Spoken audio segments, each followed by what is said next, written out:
ഇതിനോടകം 29 അവാർഡുകൾ പ്രഖ്യാപിച്ചു കഴിഞ്ഞിട്ടുണ്ട്. ആടുജീവിതത്തിന്റെ മുന്നേറ്റം നമുക്ക് കാണാൻ കഴിയുന്നു. ഒപ്പം കാതൽ ദ കോറിനും അവാർഡുകൾ ലഭിച്ചിട്ടുണ്ട് വിവിധ ഇനങ്ങളിൽ. ഏറ്റവും പ്രധാനപ്പെട്ട ഒരു കാര്യമായി എടുത്തു പറഞ്ഞത് മികച്ച ഗായകനുള്ള അവാർഡ് ഇത്തവണ മേനോൻ, മികച്ച ബാലതാരം ആൺ അവ്യുക്ത് മേനോൻ. ചിത്രം പാച്ചുവും അത്ഭുത വിളക്കും. 50,000 രൂപയും ശില്പവും പ്രശസ്തി പത്രവും. സിനിമയിലെ സുപ്രധാനമായ ഒരു സന്ദർഭത്തിൽ കടന്നു വരികയും തൻ്റെ കഥാപാത്രത്തെ ശ്രദ്ധേയമാക്കുകയും ചെയ്ത അഭിനയ മികവിന്. മികച്ച സ്വഭാവ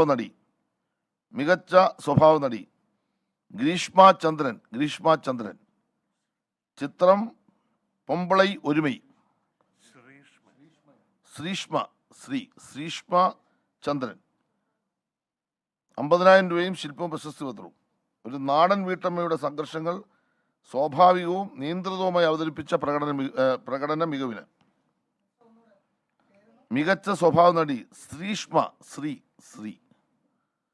ശ്രീഷ്മ ചന്ദ്രൻ. പൊമ്പളൈ ഒരുമൈ മതിയല്ലോ, കറക്റ്റല്ലേ? മികച്ച സ്വഭാവ നടൻ വിജയരാഘവൻ. ചിത്രം പൂക്കാലം. 50,000 രൂപയും ശില്പവും പ്രശസ്തി പത്രവും. പ്രായാധിക്യമുള്ള കഥാപാത്രത്തിൻ്റെ വളരെ സൂക്ഷ്മമായ ഭാവങ്ങൾ ആദ്യാവസാനം നിലനിർത്തിക്കൊണ്ട് അവതരിപ്പിച്ച അഭിനയ മികവിന്. ഒന്നുകൂടെ പറയണോ? മികച്ച നടി 2 ആളുകളാണ്. ഒന്ന് ഉർവശി, 2 ബീന ആർ ചന്ദ്രൻ. ചിത്രങ്ങൾ 1 ഉള്ളൊഴുക്ക്, 2 തടവ്. 50,000 രൂപയും ശില്പവും പ്രശസ്തി പത്രവും. തുലനം ചെയ്യാൻ പറ്റാത്ത മനുഷ്യാവസ്ഥകളുടെ 2 വശങ്ങളെ അവിസ്മരണീയമാക്കിയതിന് ഈ അവാർഡ് 2 പേർക്കായി പങ്കിടുന്നു. ഒന്ന്, മകന്റെ മരണത്തെ തുടർന്ന് പുത്രവധുവുമായി പിണങ്ങിയും ആത്മബന്ധം സ്ഥാപിക്കുന്ന കഥാപാത്രത്തിന്റെ സംഘർഷഭരിതമായ ഭാവാവിഷ്കാരത്തിന്. 2, ദാരിദ്ര്യത്തിലൂടെയും രോഗപീഡനത്തിലൂടെയും കടന്നുപോകുന്ന സ്ത്രീ ജീവിതത്തിന്റെ വിവിധ ഭാവങ്ങൾ അനായാസമായി അവതരിപ്പിച്ചത്.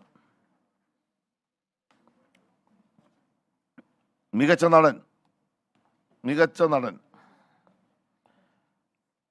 പറയല്ലേ? പൃഥ്വിരാജ് സുകുമാരൻ.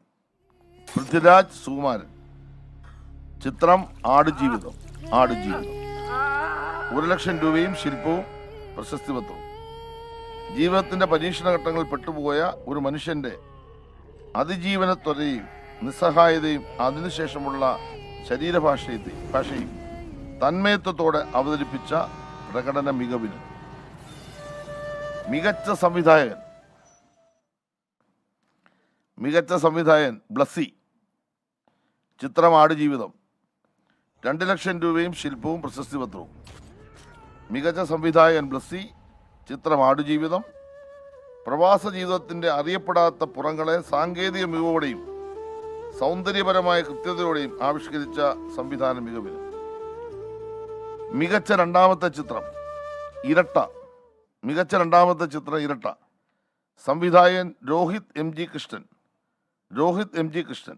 നിർമ്മാതാവ് ജോജു ജോർജ്. അപ്പു പാത്തു പപ്പു പ്രൊഡക്ഷൻസ് ഹൗസ്. നിർമ്മാതാവിന് 1,00,000 രൂപയും ശില്പവും പ്രശസ്തി പത്രവും. സംവിധായകൻ 1,00,000 രൂപയും ശില്പവും പ്രശസ്തി പത്രവും.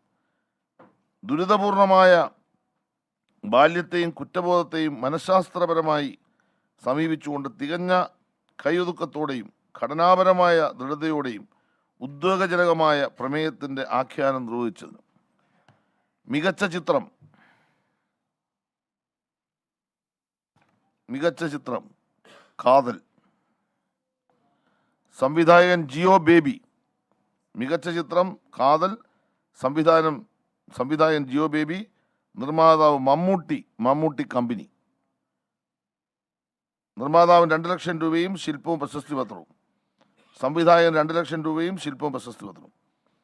പരമ്പരാഗത മാനുഷിക ബന്ധങ്ങൾക്ക് അതീതമായി മാറുന്ന സാമൂഹിക യാഥാർത്ഥ്യങ്ങളെ അതിസൂക്ഷ്മമായും ധ്വനിപ്രധാനമായും അവതരിപ്പിച്ചുകൊണ്ട് വൈവിധ്യങ്ങളെ സ്വീകരിക്കാനും ഉൾക്കൊള്ളാനും പ്രേരിപ്പിക്കുന്ന പ്രമേയത്തിൻ്റെ ശക്തമായ ആവിഷ്കാരത്തിന്. വളരെ സന്തോഷത്തോടെ ഞാനിത് നിങ്ങളുടെ മുമ്പിൽ അവതരിപ്പിക്കുകയാണ്.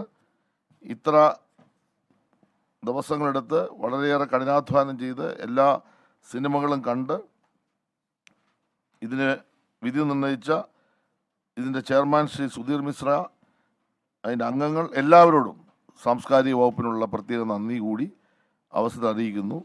ഇപ്പോൾ ചെയർമാൻ രഞ്ജിത്ത് ഇതുമായി ബന്ധപ്പെട്ട് എന്തെങ്കിലും പറയാനുണ്ടെങ്കിൽ പറയും. I think it's better, Sudhir, you talk. സുധീറിനോട് എന്തെങ്കിലും ചോദ്യങ്ങളിൽ തുടങ്ങാം. സുധീറിന് പറയാനുള്ള കാര്യം. മിസ്റ്റർ പോണോ, ഒന്ന് ഓൺ ചെയ്യ് ശിവൻ. ആ യാ